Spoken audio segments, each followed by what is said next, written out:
Shooting it raw? Yes. Shooting it raw. Andy Cornish. Give us an elbow. Oh, nice. We're going to park your bike. Wherever. Let's how about let's go over there because it's quite quiet there and it's quite nice. Is it a good place to sit? Sure. Okay. Oh, look, it's perfect. It works out perfectly. Coming all the way over. How have you been? It's been a while. I know. Let's just sit around like old men and talk. No, let's not. But we could do that. Okay, so what I have to do is introduce you. So Andy Cornish, thank you for joining me on Shooting It Raw. We're just going to talk. It's just a podcast. Excellent. Thanks. And we're just going to catch up. And I am so happy for us to kind of meet and catch up because it's been a long time.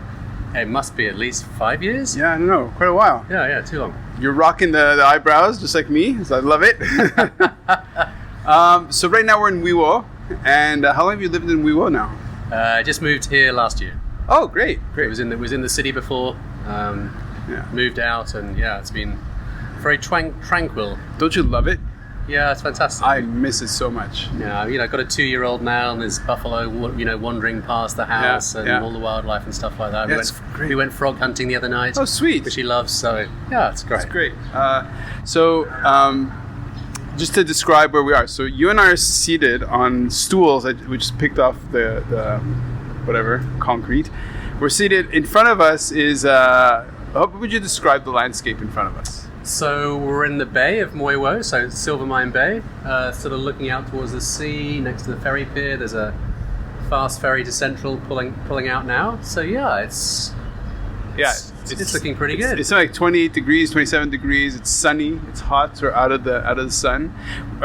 We're surrounded by probably 5,000 or 10,000 bicycles. Because people just come here and drop their bikes, and it's adding to the mass of bicycles. It's like Amsterdam. Right. Well, Wiwo it has been called the Amsterdam of Asia. That's it. No idea. If not, why not?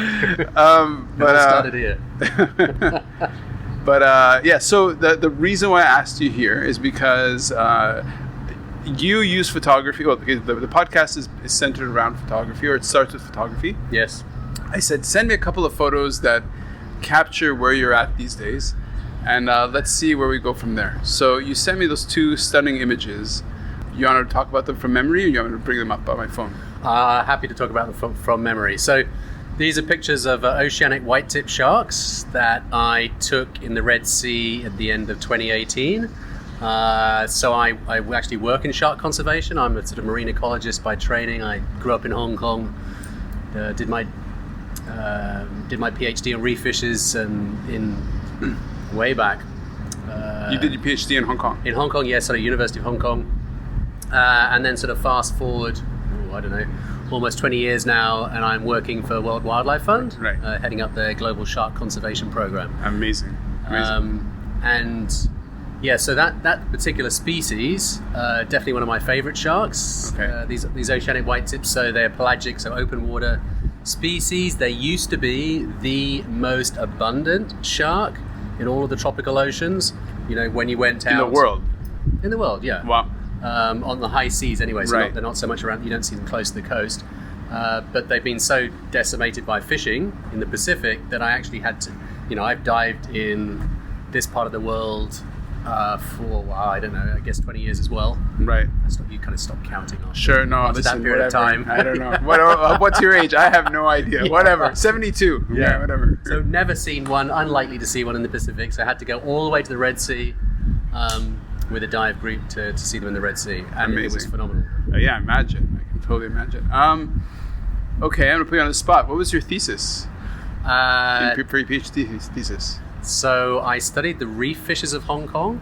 I was one of the first sort of diving scientists to sort of study the fish actually underwater. Mm-hmm. A lot of people sort of study fish by fishing them and just sort of looking at what the fishermen catch.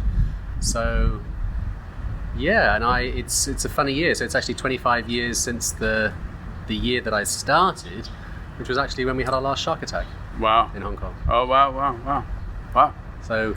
Okay, well, so let's go back to the photo. So you sent me 2 images, which I will post.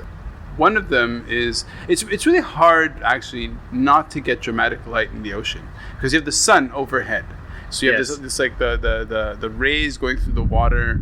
The exposure is beautiful. I don't know if you can think of the one. So there's one image where I think the shark is actually halfway through the image, and it's That's basic. right. Yeah. So tell me the story around that image of what that was like. So for starters, the only time I've been to the Red Sea, and for a diver, wow, the clarity of the water there is just incredible. Yeah, it's and amazing. as soon as you sort of arrive, as soon as the plane touches down, so we landed in Egypt, you realize exactly why, because it's surrounded by desert. Right. You know, there's no farming, runoff, there's very few sort of rivers entering, so you've just got this amazing inland sea just surrounded by sand, and obviously not much rainfall either, so just clarity was just phenomenal. Yeah, but the biodiversity is also really up, right? That's right. Yeah, So- it's the Red Sea's, so because it's so semi-enclosed, the salt levels are higher there than like in the Pacific, but not so high that the diversity is incredible. Wow. And yeah, we saw a lot of sharks. We saw some hammerheads. We saw some pelagic threshers. So as you well. made that image with what kind of camera? So yeah, it's one of the first Canon digitals, so Yeah. the EOS 1 Mark II. Wow, hey. It's in a underwater That's a housing. decent camera. That's not a crappy camera. Yeah, no, but it's old though. You can't get this. Canon won't service them anymore. Oh, okay. So I actually inherited it and a very nice Subal housing from a guy who'd sort of upgraded several times prior to that. I did have the original camera he gave me died, and I had to actually go to that amazing place in Mongkok, Sim City, and buy a second-hand camera body, Wow. which you can get for, if you're lucky, about only 2,000 Hong Kong dollars. Sure. But it was kind of funny because I don't dive often enough, particularly now I've got a 2-year-old, to justify all the latest sort of bells and whistles. Of course. You could easily spend 50,000 Hong Kong dollars, on that kind of setup. When your 2-year-old turns into an 8-year-old, you'll all of a sudden discover, yeah, you know what? There's a bit of budget for me too. You'll see. Yeah, I imagine maybe. it's Maybe more the time. Yeah. It's more the time. Right. The time to go on diving trips. So, Right. and I actually dug out. So I got the very first camera I ever used underwater was a Nikon OS 5. Mm-hmm. Oh yeah. So that's the sort of orange one. Yeah. And that used to be the sort of standard. So when I started my PhD in '95, that's what I used. And I used film well into the digital age. Sure. I sort of clung on for a bit, but because I wanted 2 strobes, and I'm normally only doing macro stuff. Right. I actually went back into my old collection and I dug out the old Nikon OS, I think they're SB103s. Mm-hmm. So these are the big orange strobes that you used to use with that little Nikon OS 5. Hadn't used them for at least 10 years. And they're super slow to recharge. So you imagine, right? I'm an absolute paradise. I've got these oceanic white-tip sharks coming with at about 1 meter. Amazing. And the recycling time for the strobe is about 10 seconds. Okay. Yeah, So all around me, the guys with the latest gear kaboom, are just kaboom. going. And I'm like, wait. I get another crack, but I managed to get some decent shots. Okay, so you have these perfect, beautiful images. Then what? What have you done with do you use them professionally, or I imagine in presentations, but do they offer, is it beyond aesthetic, beyond your personal use? Do you use them? Oh, totally. I actually was giving a webinar to 50 people last night from around the world, and I used several of the images there. Amazing. So I've used them again and again. That's great. And it's, I guess when the best presentations are normally a combination, at least sort of for my field, are ones that are sort of a combination of sort of more factual side of things and the science, but also sort of personal experiences. Yeah, for sure. And for me to go and actually see these oceanic white-tip sharks in person, I realize it's so abundantly obvious why they've been wiped out, because they are the most curious shark I've been in the water with by a long way. Wow, okay. Most sharks will hard come to in see and have a look at you, and then they'll disappear. Yeah, most sharks are kind of hard to actually, The oceanic white-tips, so they were hanging under the dive boats. Okay. So when you'd finish the dive, when you started to get to 10 meters or less, they'd start coming around and sort of buzzing you. Wow. And it's probably the scent of sort of food scraps from the boats. Okay, right. Sort of being discharged in the water that's attracting them. People are not actually feeding them. So they're very curious. They come very close. Right. And these tuna vessels that are out in the middle of the ocean, fishing for tuna with these long lines with these baited hooks. I mean, oceanic white tips would just be all over them. Right. Wow. Okay, so the way we met was I became involved with conservation in Hong Kong. And I think the first time I saw you was at a presentation a long time ago. And you're a very good speaker. Your presentations were excellent. It's not dry, it's engaging. You're a very good speaker. So I remember, so I ended up meeting you, and my personality is very kind of flighty. Like the Renaissance soul who has to try a little bit of everything. Right.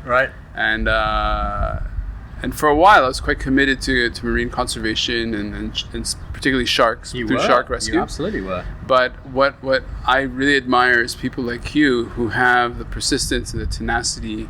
And you were at WWF when I met you. Yes. And you are still with WWF. But I think that's evolved, right? That's right, yeah. So when in the days when you and I met, I was the conservation director for the Hong Kong office. So respect. Thank you. Yeah. Working on a variety of issues. There's a bit of marine conservation in there, but we were working on climate change, freshwater, corporate engagement, the whole sort of gamut. Yeah. So we did a little bit on sharks back then. We sort of started a corporate pledge on around not eating sharks in soup.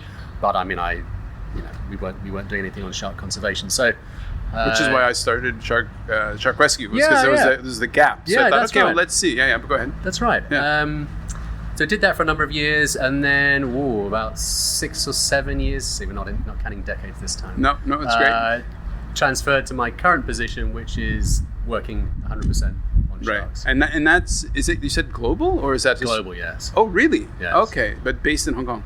Based in Hong Kong, yes. It's been easy to stay here because Hong Kong is still the shark fin capital of the world. Right. When it comes to consumption, but even more importantly, trading. Yeah. Talk about the recent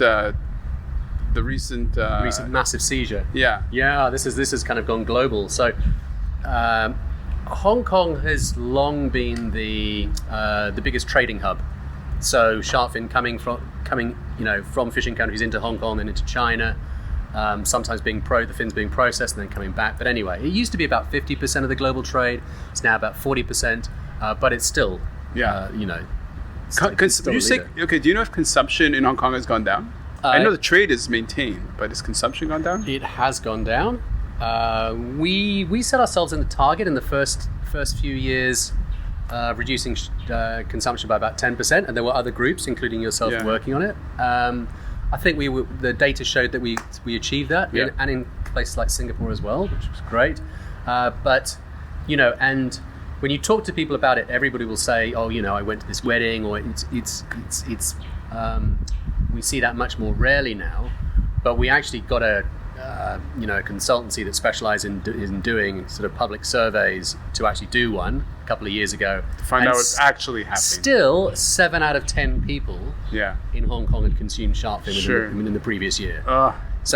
It's going down, but it's still far too high. And one of the things you realize is that, and the consultant that did it for us, they also did some focus groups. And I don't know how they found these people, but they managed to find these really hardcore shark fin consumers who just love the stuff and have no intention of ever giving it up.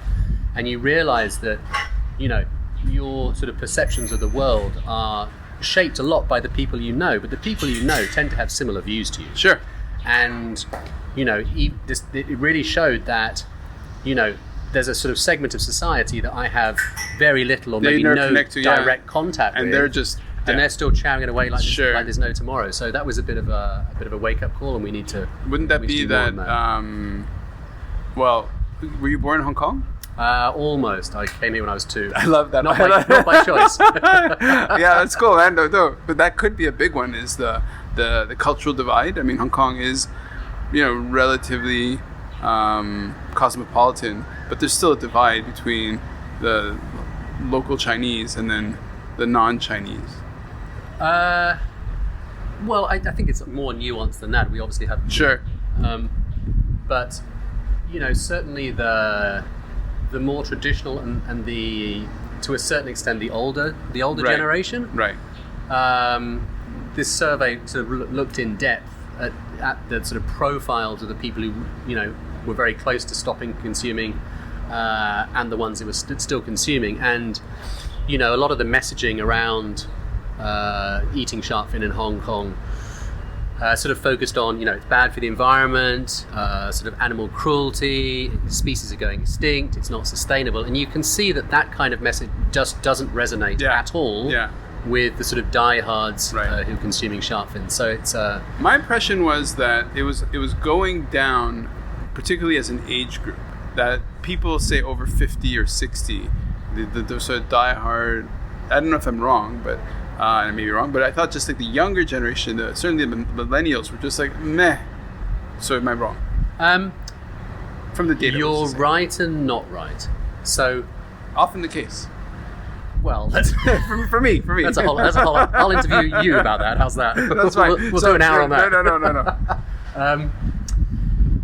So the reason for that is that, yes, in terms of the people who are ordering shark fin, it tends to be the older generation. So, in Hong Kong, we have this sort of cultural dynamic where, because people share food at events like weddings, and weddings are still the occasion where most people are consuming shark fin, it's just the couple and the parents that are ordering for everybody, and family occasions are the same. Company get-togethers also the same. So what we see is that the people ordering tend to be older, but the people consuming are a wider span of age groups. Got it. And we see that even though the segment that are not ordering it, most of them know that there are issues with shark fin. And they're actually not that keen to eat it, but because they don't want to cause an awkward conversation to the host who is trying to show them respect by giving them shark fin, in order to not have that awkward conversation and not wanting to be perceived to be insulting, they end up eating it. Right. Yeah. No, got it. No, kind of. Not too hard to understand. It's just like, okay, I get it. I get it. And of course, if you go to a wedding and the big bowl appears on your table, if you haven't told your host in advance, if you don't eat it, it's already done. It's wasted. It's already done. Well, it's wasted, and you can, out of principle, I mean, we'd certainly encourage people not to eat it, but it's too late. Yeah. Really, if you want to save sharks, you have to. Sure. I'm with you on this. 100%. So, given your role, what is the So, just to go back to the photographic side. Do you want to go back to that seizure? Yeah, let's go back to the seizure. Good point. Yeah, let's talk about that. The seizure is super interesting. So, what's happening here? So, this was just last week. Hong Kong did its biggest ever seizure of illegally imported shark fin. It was mostly silky sharks and thresher sharks, so the ones with the very long tails. The reason it's illegal is because these species are now listed on CITES, so this Convention for International Trade in Endangered Species. This is the United Nations Convention that tries to regulate the trade in wildlife. So those species are listed on something called Appendix 2. Sounds very technical. Basically, all the species that are listed on that, countries are only allowed to trade them internationally if it's done sustainably. Right. All right. So they have to show that the fishery is sustainable and that the trade is sustainable. So these fins, and it was in 2 shipments. They reckon it came from about 38,000 sharks. Wow. Equivalent. Yeah. Biggest in Hong Kong's history, and Hong Kong's done some big seizures before, from Ecuador. Yeah. Now, we have, WF has a fantastic team in Ecuador, and actually as a country, Ecuador's trying quite hard to get their shark fisheries to be sustainable. So they, and related to CITES as well, so it's sort of ironic that these fins have actually come from that. And the reason they're illegal, probably they were caught legally within Ecuador. They do have legal fishing for sharks. Tonnage, wow. The numbers are astounding. If I had to guess, and this is a wild guess, I guess that's about a year's catch. Yeah, okay. Right, yeah, that's not... and that's, as you say, tens and thousands of sharks. Wow. And the reason it was illegal is that it seems to have come into Hong Kong without having a CITES permit. Right. So Ecuador would have had to say, this is legal, there's the export permit, and then that accompanies the shipment, and then Hong Kong or Singapore or whatever will let it in. So it seems that, and maybe even because taking advantage of the fact that, times of COVID. Yeah, exactly. Do you think that that's happening in other species? I mean, wait, this is what they caught. This is what they found, right? Yes. But do you think that actually there's another hidden number of stuff that comes through that isn't? Oh, I'd bet $1 million on. Oh, wow. Yes, absolutely. So, Hong Kong used to be the biggest container port in the world. I think it's maybe now number 3 or something like that. But you're talking about millions of containers coming through. And just to search one is a big deal. Yeah. All right. So, they are not even going to be able to look at 1% of those containers. And like, I don't know, drug smuggling by air or something like that. They're looking at the profiles of the containers. They're relying on intelligence more than doing random searches. And they actually shared that in this case, the way that the cargo was declared, it was the import into Hong Kong was using the sort of Spanish term for something about fish, whereas apparently normally the containers that have fish would just say it in English. Right. So they thought that's a bit odd. Yeah. And then I'm amazed that they searched it based on that, but that was enough. Yeah. And they found it. They'd done another seizure a few months ago, but we talk about tip of the iceberg. Who knows? Because you never get true. You don't know what you don't. Yeah. I will say, the Hong Kong government is really trying hard. Okay. They did some massive busts of rhino horn. Coming through, and amazingly they have some kind of. I'm going to get this completely wrong. It's very amateur. It's description. fine. This is a podcast. You can say whatever. But something like an X-ray machine where you can put an entire container in it. And they were actually, because they released some of the images and you could see the rhino horns in this container. Right. I think that is actually what they do, is they have these massive X-ray machines to scan a whole container. Yeah, there's also technology, I'm not sure whether Hong Kong uses it and whether it's beyond proof of concept, where you'll actually get a device that takes a sample of the air from inside a container and sort of sniffs it. Right. Chemically, yeah, to look for traces, which sounds like a great way to go. Sure. Wow. Okay, so let's step back to those 2 beautiful, stunning images. Have you ever had a situation? Okay, I imagine the first time I've ever gone diving was in the Red Sea. Oh. And it was, as a first dive, it was just blown away, I bet. Well, it was humbling, where you're truly overwhelmed by how beautiful everything is. Now, think about the first time you've gone diving, either with or without a camera. Think about a time when you had an interaction with the fauna or with something where it transcended just observation. Like, does this make sense to you? Where you're actually moved? Okay. Probably one of the most memorable, and I'm going to ruin this by not being able to describe where it was, possibly in Komodo, was the first time I saw a manta ray. Wow. And, they're sort of a legendary creature if you most people who dive have a manta ray story.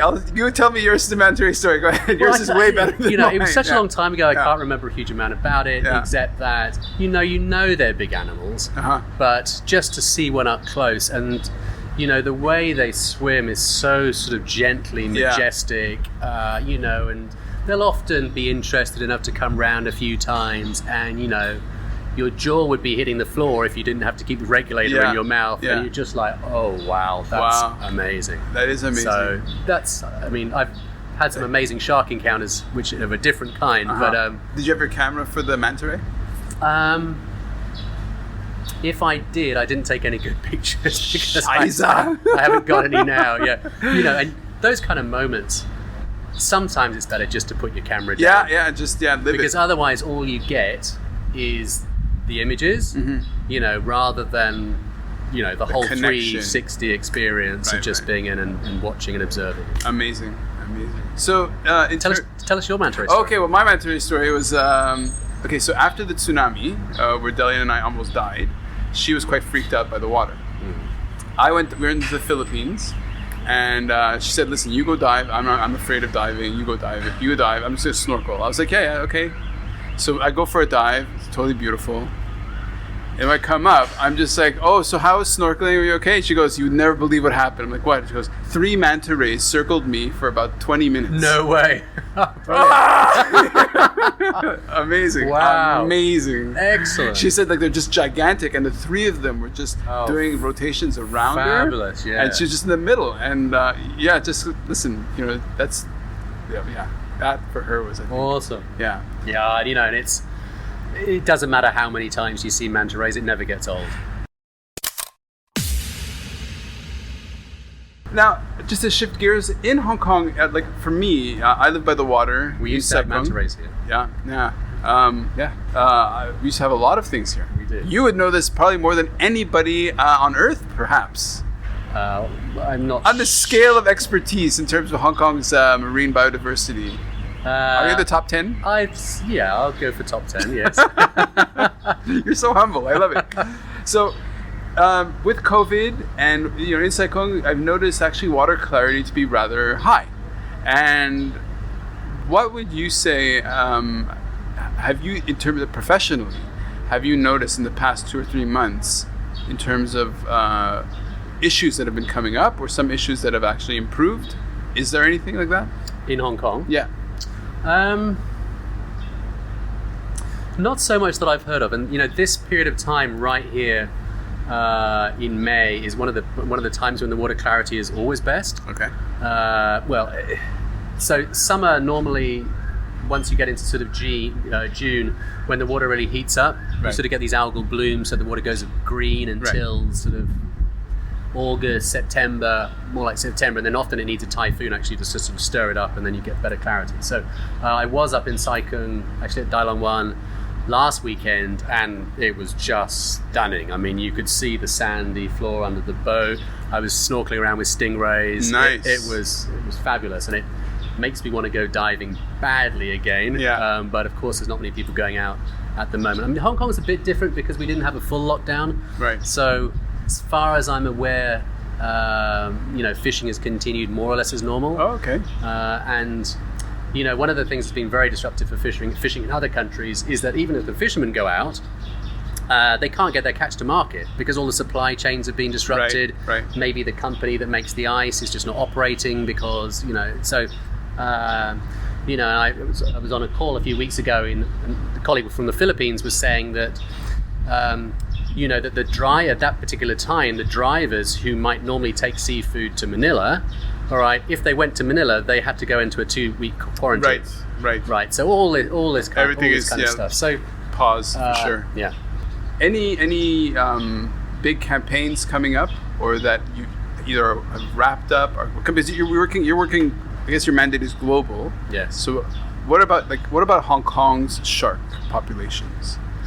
Yeah. So I'm based in Hong Kong. We have about 20 offices and sort of 6 continents now working on different aspects of shark conservation, mostly focused obviously on shark fin consumption and trade within Hong Kong. But certainly the Hong Kong office has a big drive to try and get more protected areas within Hong Kong.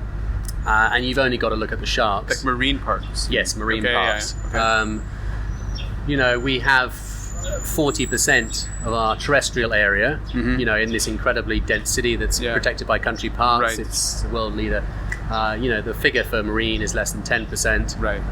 And most of them, they're still fishing. Right. Marine parks, they're still being fished. Yeah. So, there's hardly the same level of protection. And, if you look at sharks in Hong Kong, they've been absolutely annihilated. Right. So, we used to have reef sharks here, black-tip reef sharks, grey reef sharks, the kind of stuff you'd find. So would you say anywhere that else? Sharks in Hong Kong are essentially extinct?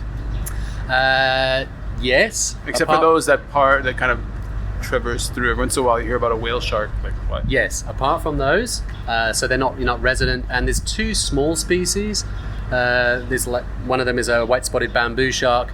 They only grow to about 1 meter. I was actually so intrigued about how this particular species could survive in Hong Kong when the others had been, overfished to the point of extinction. So I actually did a bit of research on it back in 2005 or so when I was still working at the university, and they're actually not top predators. All right, they're just sort of feeding on worms and little shrimp and stuff in the mud.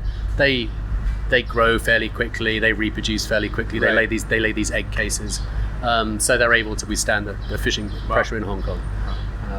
But yeah, I mean, this coast of southern China is incredibly overfished, and it's amazing that something just to give people an idea. So I've probably done 800 850 dives in Hong Kong. Wow. I've seen one shark. Wow. Yeah. All right, one of these bamboo sharks. Wow. So, and if a single reef shark is caught, like that often makes the news. Yeah. Right. Yeah, and people yeah, get yeah. all excited about it. People have forgotten that Hong Kong actually used to have a really rich shark population, and not species that are harmful to people, just Right. reef sharks and other kinds. And we used to have manta rays, we used to have eagle rays. I've seen a couple of eagle rays, but Wow. So that's amazing. So in terms of your work, how much of your time is in Hong Kong? How much of it is actually remote, like out of Hong Kong, doing? that's like obviously I'm giving you a very very different answer now than I thought it was 6 months ago. Oh yeah, okay. So it's been about 4 months or 5 months or 6 months for you. Well, the last trip I did was to Delhi in January. Okay. The first couple of weeks of January, we were doing some strategic planning on for their shark program. Right. So most people have no idea that India is the third largest catcher of sharks Wow. globally. Yeah. Indonesia number one. So we did some really good planning then. Normally I'm away sort of a week a month. Okay. Supporting the different offices, helping them with fundraising, strategic planning, whatever it is. So obviously continuing that, but remotely. So you're like the 15th person I've interviewed for the podcast, and for me it's a treat because I get to meet and get just to hear a little bit about different people's sort of everyday experience, right? So I've met, I've spoken to art directors and photographers, practicing artists, like people who actually live off of the art that they make. Yeah. Which is amazing to me. Like, yeah, that's right. That's But you're a practicing active conservationist in the because of the trade importance, like at the hub of I'd say global shark trade, like where it all connects. Really, Hong Kong is such an important place. Yeah. So, for anybody listening who has this aspiration to be a conservationist or to put their life in this direction, so you got your PhD, or you studied Yes. your bachelor's. You got at Hong Kong U. Actually in the UK. Okay, and then you did a master's, or you did straight to Went PhD? straight to PhD. Yeah, I studied zoology at Nottingham University. Okay. Then worked for a few years, came back here, it's sort of a funny story. So I grew up next to Popfulham Country Park. I used to spend with my brother and friends sort of, most days after school we'd go up there and chase snakes and fish in the reservoir and look at all the birds and stuff like that. So got into wildlife that way. So when I came back to Hong Kong after having got my bachelor's and having worked for a few years, I thought, well, maybe it would be interesting to do some further education. And I was thinking about maybe birds or snakes and something. And anyway, a friend sent me an advert in the SEMP for two fully funded positions, PhD positions at Hong Kong U. One of them was to study corals, the other one was to study reef fish. Mm-hmm. Had to be able to dive. And I thought, well, I'm never going to get these, but why not just apply, Sure. see if I can get interviewed and just sort of use that as a learning experience. I'd learned to dive. I did a 3 months backpacking in Central America. Wow. After a few years working in the UK, and learned to dive in Honduras. Amazing. Which was just an amazing place, and just did it because we met some other guys who were backpacking, and they said, "Oh, it's the cheapest place in the world Sure. To get your open water," and Sure. it's amazing. Yeah. So I could dive, and to my absolute amazement, I got interviewed, and I found out later that for the two fully funded positions, how many people do you think applied? 3. 3. No. You're the first person ever to have got that right. 3 people applied. Apparently one was totally unsuitable. I don't know what that meant. Okay. I was interviewed with another guy who in the interview said, yeah, I could do the research on corals, but to be honest, my first love is algae. Yeah. And they said, not Generally That's recommended. very niche. That's very specific. Not generally recommended as an interview technique. And they said, well, okay, you can have it, but you've got to learn to dive. This guy couldn't dive. Okay. And then he came back later because this was 95 and we actually had 3 fatal shark attacks. Oh, wow. And he came back later and he said, my mum won't let me do it. And they actually recruited somebody who I worked with for years from the UK to study the corals, and I got the reef fish. And wow. So when I started shark rescue, I did a bit of research because I'm a conservationist, and I didn't pick sharks because sharks was like I just knew I'm in Hong Kong. It's a hub. What are the biggest things that aren't being talked about? It was coral and sharks. Right. So I thought, well, coral isn't sexy. Sharks is probably more hard-hitting. So that's kind of what led me in that direction. So I thought that's very interesting. Okay, so in terms of once you graduate with this PhD, with this expertise, with this knowledge, how would you describe the evolution of the sort of public consciousness of conservation, either marine or beyond, being at WWF? Yes. Well, just firstly, I mean, I think, my story about how I got into conservation is like many others that, I'd actually seen things happen with my own eyes. So, when I was doing all this diving in Hong Kong for my research, I mean, from the very first time you get in the water, you're like, where's all the big fish? Right. They're just gone. Yeah. You see anything bigger than, 30 centimeters and you're like, wow, that was cool. Yeah. Whereas you dive anywhere else in the world and, there's parrotfish and there's grouper and all this kind of stuff, never mind the shark. So that sort of really sort of accelerated my sort of drive to conservation because I'd seen how bad it was and I sort of wanted to do something about it. I think in terms of conservation side of things in Hong Kong, I think we've seen a lot of improvements and there's a lot more research going on now. There really weren't that many people, and particularly people who were sort of diving underwater, who were doing sort of science that was sort of related to conservation back then. I think things have improved a lot, and more people are aware, for example, that we have more coral species in the Caribbean, and sort of some interesting facts like that. But the sea in Hong Kong, I didn't know that. More fish in the Caribbean too. We have about 1,000 species of marine fish. Amazing. In Hong Kong. This is a really much richer place. Hong Kong is an incredible place. It's amazing facts like that from the land as well. But this sea that we're looking at here now is still very undervalued by Hong Kong. It's one of its most amazing assets. Where else in the world could you be, at the heart of the financial district, and within half an hour diving at a uninhabited island with clownfish and corals and frogfish, all kinds of other stuff. And Hong Kong used the sea primarily to fish, and then it went through a sort of phase where it was using more as a dumping ground than anything else. We used to be something like 1 million cubic meters of raw sewage went into Victoria Harbour. Before they sorted all that out. And we're seeing this move back towards reclamation, large-scale reclamation, which is, let's just dwell on that word for a second. You're not reclaiming anything. No, exactly. Right? It's a very misleading word. We should stop using it. It's basically destroying the sea to make more land. Yeah, for a lot of people who don't know what reclamation... I mean, being in Hong Kong, you see it all over the place. So for people who don't know this, if you're listening to this, reclamation is essentially they choose an area of the ocean and they just fill it up with rocks, boulders, sand, concrete, and then they build on it. Okay, Hong Kong needs that flat space because the topography of Hong Kong is all hillside, so it makes it hard to build. But so for example, about the dolphin populations. So you could talk about that in terms of the Lantau reclamation.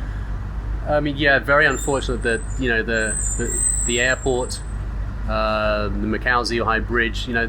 They're right in the middle of one of the prime areas for the Chinese white dolphin, and the whole sort of approach to it has been sort of developed first, and then we'll try and sort of tinker around with conserving the animals on the side. And the last figures I saw, I think there's less than 40 dolphins left in Hong Kong, and it's just shocking. This is one of the most well protected, best loved species in Hong Kong, and it's a very creating massive areas of land through reclamation is a very unimaginative very 1980s sort of school of thinking. We should be doing much better than that now, and really looking for win-win situations, rather than just say which area of sea are we going to go and fill in next and build another new town. Who cares what happens there? Yeah, where the residents probably aren't very happy. Anyway. Yeah. Okay. Black kite going past. As we're talking, there's a black kite. Why don't you describe what a black kite is? Imagine if you couldn't see it. So a black kite looks like a small eagle. It's a hawk. They're pretty impressive animals. If you would have one on your arm, it'd probably weigh a kilogram or two. This one's hunting low over the water. They're mostly sort of scavengers, so it's probably looking for dead fish that it'll scoop out. And it's quite nice in Hong Kong. They do pretty well, and you know what it's like. You can be in one of the most expensive looking sort of offices in Hong Kong on the 50th floor, and you'll have this amazing raptor just kind of do circles. Just cruising by. Yeah, it is absolutely one of the wonderful things that I love about Hong Kong. Yeah, no, for sure. I love talking to you. I love anything you want to highlight. Anything else you want to highlight? I could talk to you for hours and for days because you're articulate. You know so much. But what should I know, or what should people know about next steps for either conservation or for global shark conservation? Yeah, look, I think without sort of wanting to end on too much of a downer, I mean the situation out there in the big wide world with sharks is getting very grim at the moment. So it's the biggest threat to sharks, like we were talking about in Hong Kong, is overfishing. The numbers of sharks caught globally is staggering, sort of up to 100 million animals per year. And that's sustained over the past decade? No, the global shark catch has been going down since about 2000, almost certainly because there's less sharks left in the ocean, rather than better management, for example. So, and it's, sharks tend to reproduce slower than other fish, so they need sort of special care. These amazing sort of enigmatic, cool creatures that have been around for 400 million years, and they're just dropping off a cliff at the moment. So in the past 5 years, the numbers of sharks and rays, so they're very closely related, there's about 1,250 species. The numbers that are critically endangered, so one step away from extinction, has gone from, I think it's 25 in 2014 to 42 species now. We're going to, none of them that we know of have yet gone extinct, but there's not nearly enough being done to actually recover shark populations. And Australia and the US have shown that it can be done. We're one of my big focuses at the moment, working with other groups, is to really start to think about a big drive to start recovering shark populations in some of the last places where they exist, and make sure that we don't lose these incredible animals, like some of the sawfishes, with a very big rostrum, and animals like that. So something to watch out for. What is the strategy that's best? Like, there's no single answer, single silver bullet, but what's more strategic?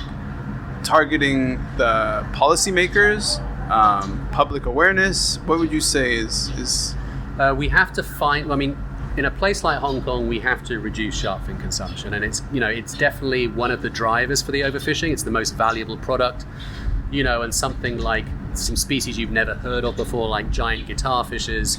They're actually rays, sort of with a sort of pointed snout. They get quite big, 3 meters kind of thing. They're big animals, but even though they're rays, they have these classic shark fins, and they're the most valuable fins in the trade. So, very clear link between consumption in places like Hong Kong and their decline. So we've got to reduce shark fin consumption, really just crash shark fin consumption, in the major markets. But is one thing we need to do, but what we have to do at the management end is we have to find these last refuges where there's still a viable population. We need to find out what their most important habitats are. And so maybe it's a pupping ground where the adults come in, or where they mate, or where the nursery ground where the young are. And we've got to really protect those from fishing. And then in the areas around, we have to really try to make sure that the fishing that's done is not going to take those kind of animals, and sort of have recovery plans and get everybody on board, communities, and really get people to realize that, oh my God, this species used to exist in, let's say, 20, 30 countries, and now this is maybe the last place on Earth where they're still found. Enough to make you want to cry.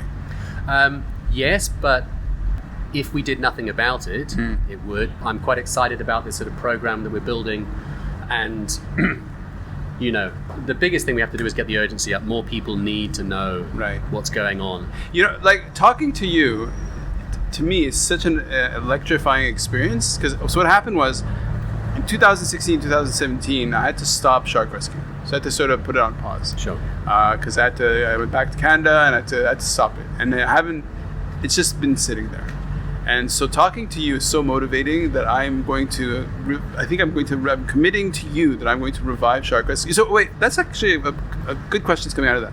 So WWF, Greenpeace, Sea Shepherd, those are the big, well-known groups. Bloom Foundation. Yeah, Bloom's still doing great work in Hong Kong. Yeah, so think back 10 years to how many organizations were out there trying to raise awareness. Yes. And then to what it is today. Is there a gap? Is there a hole? Not enough people trying? Or do you just think just get to keep pounding away? The amount of groups working on it has maybe gone down a little bit. So I have to come back. Okay, yeah. I think the most important thing is, there's never enough people working Right. on this, and sort of spreading the word. I think the thing we need to do is we need to try and find new ways of approaching this. Yeah. After 10 years of this in Hong Kong, and some of the other markets, I think most of the people who were going to respond to environmental messaging, animal cruelty messaging, this is bad for the oceans, Yeah. have, probably got on board. Yeah. We need to find other ways to reach people that are not so interested in those aspects and speak to them in a way that sort of encourages them to sort of change their behavior. And, changing people's behavior is always a tough ask. No, of course. Look, Andy, thank you so much. Let's touch elbows. Let's do Bump. Thank you so much, man. Thank you. Great speaking to you Thank again. you. Enjoyed that a lot. Woo! Thank you so much for joining me, Randall Fancy, for this episode of Shooting It Raw. I really appreciate it. If you want to learn more about the show in general or today's guest in particular, be sure to check out the episode notes at www.shootingraw.com. That's shooting-it-raw.com. I appreciate everyone who takes some time out of their day to give Shooting It Raw a listen. So get out there, make amazing photos, and be sure to appreciate how amazing the world is. Gratitude and a sense of humor go a long way.